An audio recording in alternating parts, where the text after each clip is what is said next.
Ang lihim ng apartment. Hindi ko pa pala nabanggit, nang i-check namin ang apartment na ito, dalawa pa lang ang may nangungupahan. Ang una at ikalawang units. Ang pangatlo at pang-apat na pinto ay bakante.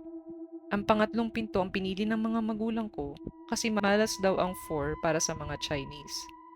May lahing Chinese ang mga magulang ko at pareho silang naniniwala sa mga nakagawi ang malas at swerte.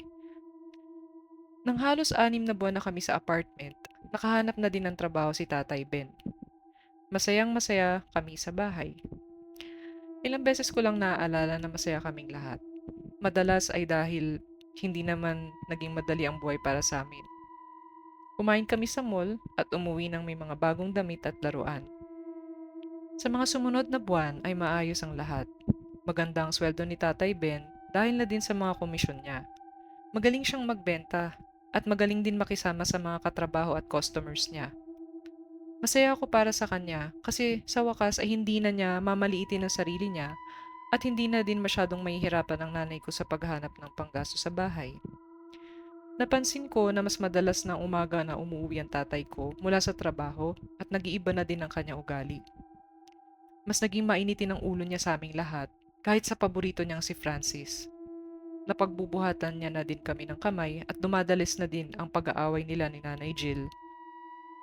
Minsan ay nagkaroon ako ng panaginip na may matandang babae na nakakatakot ang itsura na tumatawa sa ilalim ng hagdan habang nakatingin sa akin.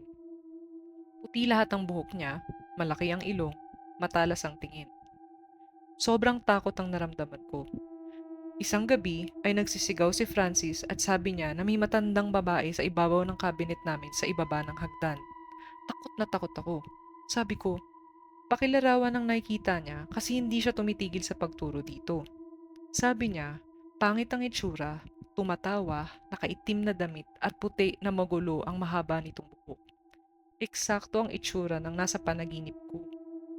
Isang gabi, pag uwi ko galing school, nakahiga sa sofa si Nanay Jill. Sabi niya ay dalhin ko na daw siya sa ospital dahil nanghihina na siya.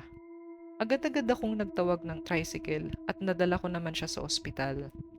Sabi niya, parang sobrang nahihina na daw siya at parang nauupos na kandila. Hindi ko maintindihan ang nangyayari. Sinamahan ko siya doon at wala namang nakitang kakaibang doktor sa paunang check. Umuwi din kami.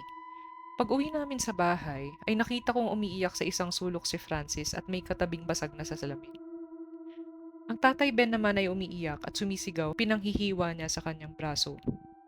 Naihina sa pantalon ang kapatid kong bunso, habang si Raquel naman ay panay din ang iyak. Kumuha ng patalimang tatay Ben at sobrang takot ang naramdaman ko kasi parang gusto niya kami talagang saktan. Sabi niya, sandali lang, may kukunin lang ako sa taas, huwag kayong aalis.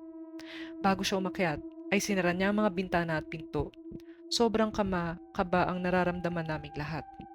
Sa oras na pag-akyat niya, ang siyang pagtakbo naman namin. Ako, si Nanay Jill, si Raquel at si Francis. Wala kaming ibang nabitbit sa sobrang pagmamadali kundi ilang t-shirt. Hindi pa nga magkakapare sa mga tsinelas namin eh. Tuloy-tuloy lang kami sa pagtakbo. Nakatingin lang sa amin ang mga kalaro naming nadaanan namin. Marahil ay naguguluhan sila sa nangyayari. Sa kanto ay may owner type na jeep na napadaan na mabagal ang takbo. Hinarang ito ni Nanay Jill at nagmakaawa na isakay kami. Nalilito man ay pumayag ang matandang lalaki. Sabi niya ay binibreak in niya ang owner jeep dahil nakare-repair lang ito. Sobrang bagal ng takbo at malalakas na hagulgol ang napakawala naming lahat. Ang tatay Ben ay may motor at kakaiba ang tunog nito. Alam mo yung tipong malayo pa lang rinig mo at alam mong siya yun. Narinig na namin sa di kalayuan at lalo kaming natatakot.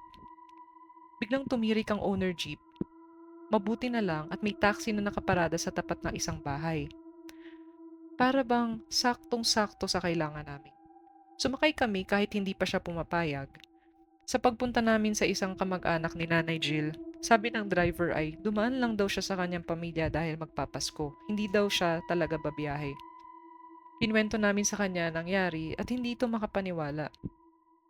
Sa mga lumipas na buwan ay nagkausap na si Tatay Ben at Nanay Jill. Takot na takot kami at ayaw na naming bumalik sa apartment. Humingi ng tawad ang tatay namin at pinatawad naman namin siya. Ang sabi niya, hindi niya daw alam ang mga nagawa niya. Hindi niya maalala. Nagtataka na lang siya na wala na kami pagbaba niya.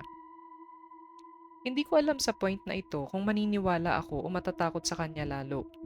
Pero naisip ko, unang beses na nangyari to sa amin, posible kayang may kinalaman ang mga pagpaparamdam sa unit na inuupahan namin?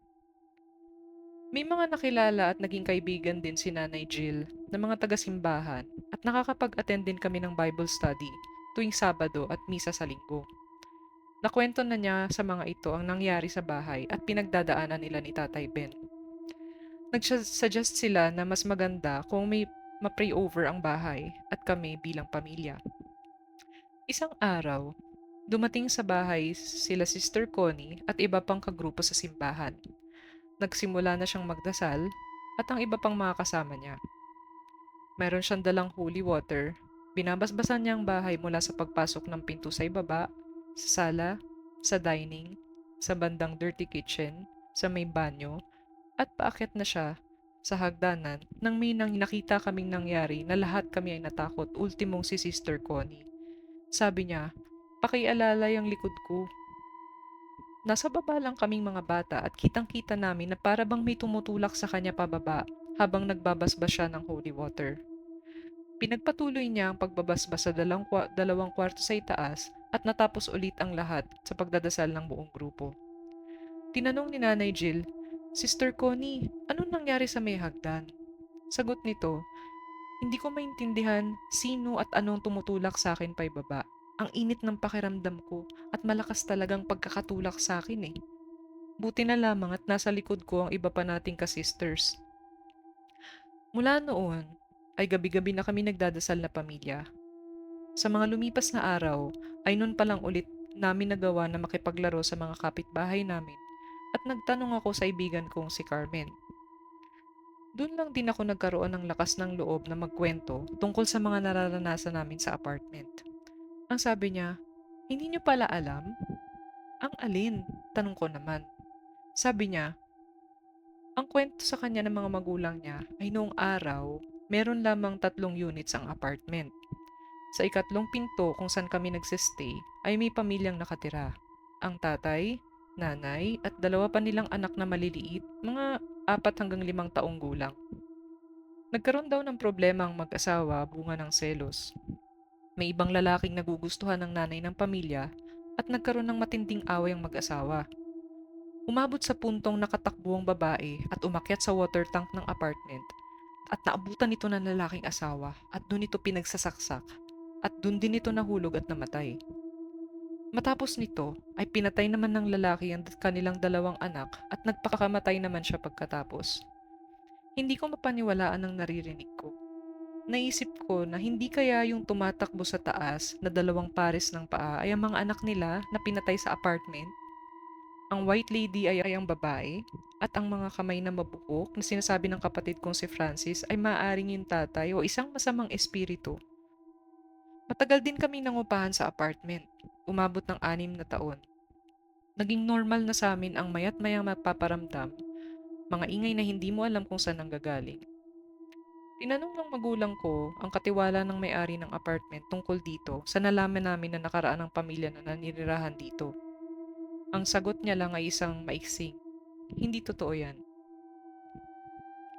Wala na akong balita sa mga tao doon sa mismong lugar. Ang hiling ko lang ay sana malagay na sa tahimik ang mga kaluluwa na tila ba nakukulong pa rin sa bahay nang minsan naging masayang lugar para sa kanila.